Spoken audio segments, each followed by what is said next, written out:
Hello guys, welcome to Happy Heart channel or I hope you have a happy heart today and today I am back with another topic and today we will talk about fear यानी डर। तो ये fair होता क्या है और हमें ये क्यों फील होता है।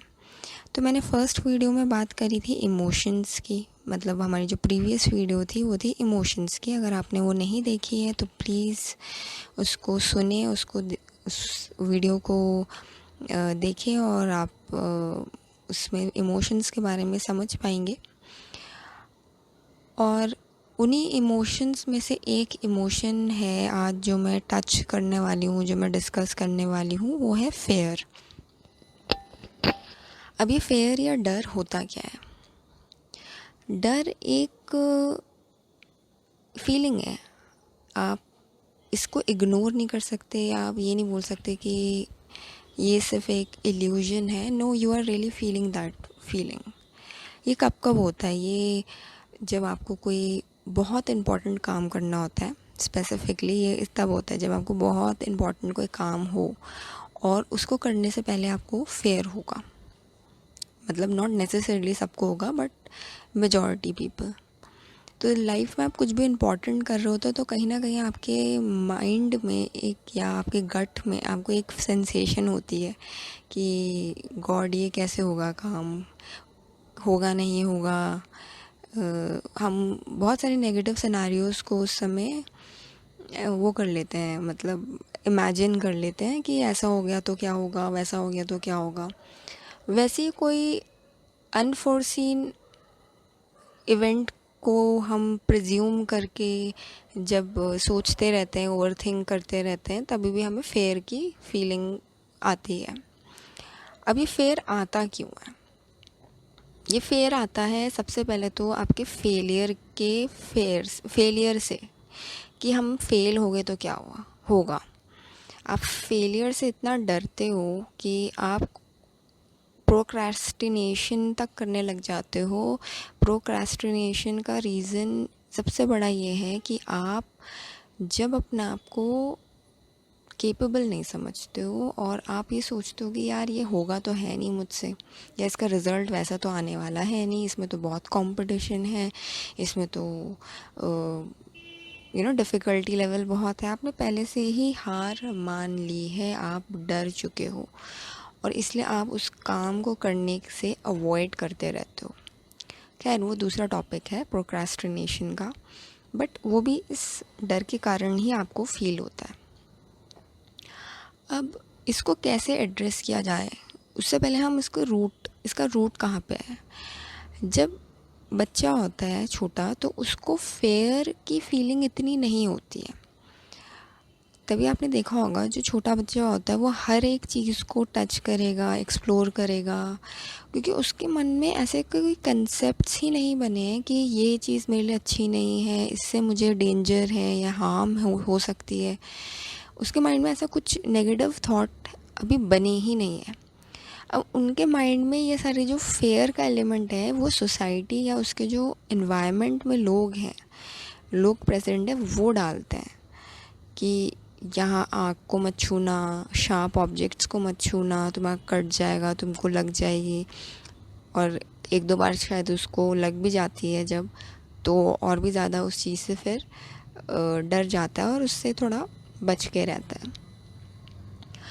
तो ऐसे करके धीरे धीरे वो बच्चा बड़ा होता है और ऐसे कई सारे कंसेप्ट्स चीज़ों को लेके, लोगों को लेके उसके माइंड में बनते चले जाते हैं और वो फेयर को डेवलप करता रहता है।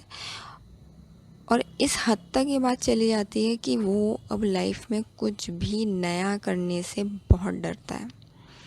चाहे वो कोई स्पेसिफिक स्ट्रीम को चूज़ करके पढ़ना हो, कोई कॉलेज को कोई कॉलेज का एग्ज़ाम आपको क्लियर करना है, उसका एंट्रेंस एग्ज़ाम क्लियर करना है, कोई कोर्स आपको पढ़ना है, कोई एग्ज़ाम बेसिक, आप एग्ज़ाम का ही एग्ज़ाम्पल लो, सबसे ज़्यादा बच्चे उसी में फेयर को फील करते हैं।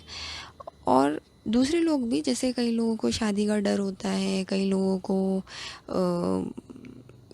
ट्रैवल का भी डर होता है कि हम कहीं ट्रैवल करने जाएंगे तो कहीं कुछ मिस हैपनिंग ना हो जाए।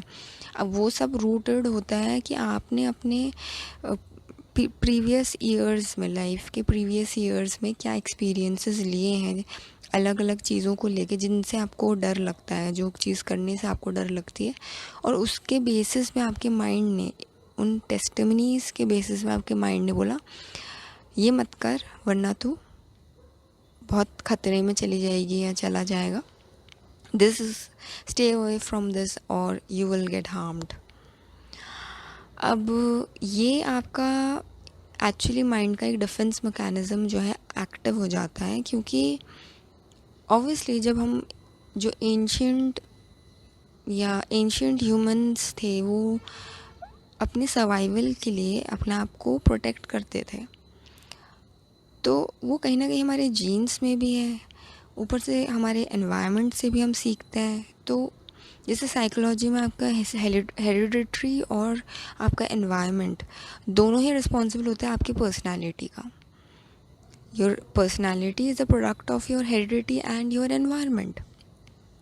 Now, if your environment or your hereditary, any one of them, has contributed in creating scenarios in your life experiences which are making you more fearsome person, someone who doesn't want to try new things, take risk, initiate things, तो आपकी personality बहुत meek और जिसे कहते हैं boredom वाली और बहुत लेथार्जिक, लेड बैक, ये सारी टर्म्स आपकी पर्सनालिटी से जुड़ जाएंगे, क्योंकि वो आपकी पर्सनालिटी का कोर पार्ट हो जाएगा, कोर ट्रेट्स हो जाएंगे ये आपके पर्सनालिटी के।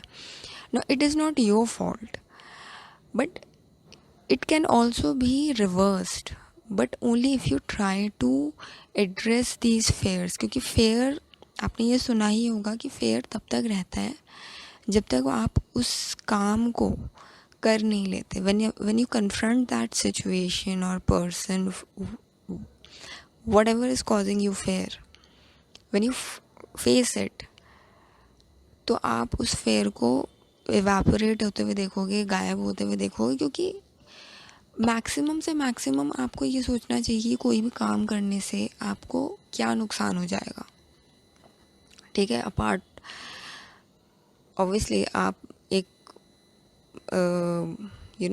एक एक्सट्रीम सिनेरियो को प्रिज्यूम कर लो कि मैक्सिमम से मैक्सिमम आप क्या हो जाएगा अगर आपने कोई एग्ज़ाम दिया और आप फेल हो गए। ओके फाइन, सो व्हाट, आप कहीं गए, आपको उसका रास्ता नहीं पता था, आप नेविगेशन में शायद बहुत अच्छे नहीं है, आप ज़्यादा से ज़्यादा क्या होंगे, आप खो जाएंगे।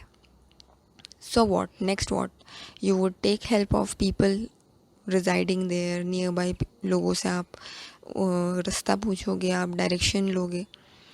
तो ऐसे करके आपको फिगर आउट करते जाना है और अपने जो कॉजेज़ है फेयर के जो कॉजेज़ हैं उनको आपको डिलीट या माइनस करते चले जाना है, ताकि आप जो सिचुएशन को इतना मैग्नीफाई करके देख रहे हो वो छोटी हो जाएगी और वो गायब हो जाएगी एक टाइम को। And the best thing is just attempted after you are done with strategizing things, you just attempted, you don't just keep on a hold and say that I'm not gonna do it because I'm too fearsome of doing certain things. Calculate it. What's the extreme thing that can happen, and in that extreme situation what would be my next logical step? And if that next logical step is keeping you at ease, is making you feel at ease कि ठीक है ये तो मैं कर सकती हूँ, तो आप उसको अटेम्प्ट कर लेंगे। और once you attempt it, either you fail और you succeed, these are the two extremes, ठीक है। और फेल हो गए तो आप नेक्स्ट अटेम्प्ट के लिए एक लर्निंग लेके जाएंगे, आप बेटर अटेम्प्ट कर पाएंगे, बेटर अप्रोच के साथ उस काम को कर पाएंगे। So that is how fair should be addressed, why it is there in our system, in our mental system, why do we feel it, and how can we get rid of that fear. क्योंकि fear कई बार सही भी होता है, ऐसा नहीं होता है कि आप हमेशा अपने फेयर को इग्नोर करोगे कि नहीं नहीं नहीं नहीं मैं तो बहुत एक 30 मार्क का इंसान हूँ, मैं तो पहुँचा मतलब मैं तो तोड़ दूंगा फोड़ दूंगा, ऐसा भी नहीं करना है. फेयर आपको एक वजह से, जैसे मैंने इमोशंस के वीडियो में ये बोला था कि इमोशन आपको गाइड करने के लिए है, आपको गुमराह करने के लिए नहीं है, आपको स्टैग्नेट करने के लिए नहीं है, but only if you know what is the meaning of that emotion that you are feeling that moment.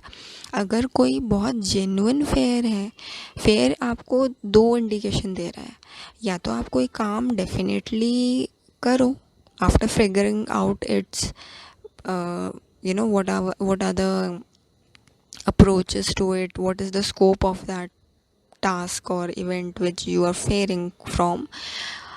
या फिर आप उसको नहीं करोगे अगर आपको ये पता चला एनालाइज करके कि यार इसमें तो टोटल लॉस है इस काम को करने में, या मैं इसमें मेरा जो सेटिस्फैक्शन से ज़्यादा मुझे डिससेटिस्फैक्शन होने वाली है, तो आप बिल्कुल नहीं करोगे. You will just leave that task. तो कम से कम आपका माइंड ऑक्यूपाइड तो नहीं रहेगा, आप रिग्रेट वाली फीलिंग तक तो नहीं जाएंगे. You will be clear now. So that is how you approach this feeling, and this emotion is also giving you clarity. It's not there to make you feel left out in life or make you feel weak. Again जो मैंने emotions की video में बात की थी, हर एक emotion आपको एक वजह से दी गई है, बस आप उसको पहचानो कि ये क्या मुझे इंडिकेट कर रहा है और इसको मैं किस तरीके से अपने बेटर डिसीजन मेकिंग के लिए यूज़ कर सकती हूँ या कर सकता हूँ. So I hope you get the point, and don't take any emotion. The whole purpose of these videos is that don't take these emotions for granted or for what society is telling you. You analyze yourself, what you are feeling and for what reason you are feeling, and how can you, if that feeling is not right, is not making you feel 100%, then what are the ways which you can remove that feeling or replace that feeling with some good feelings of joy, happiness, peace. तो उसके लिए आप कुछ करोगे, क्योंकि ये symptom है, आपको बता रहा है कुछ, आप एक सही एक्शन लोगे वो चेंज हो जाएगा. That's all. So that's all for today's video, and I hope you got a deeper understanding of this concept, and you can win over all your fears. Just take the right action, right thought process, and keep your hearts happy. And I'll see you in my next video. Till then, have a happy heart.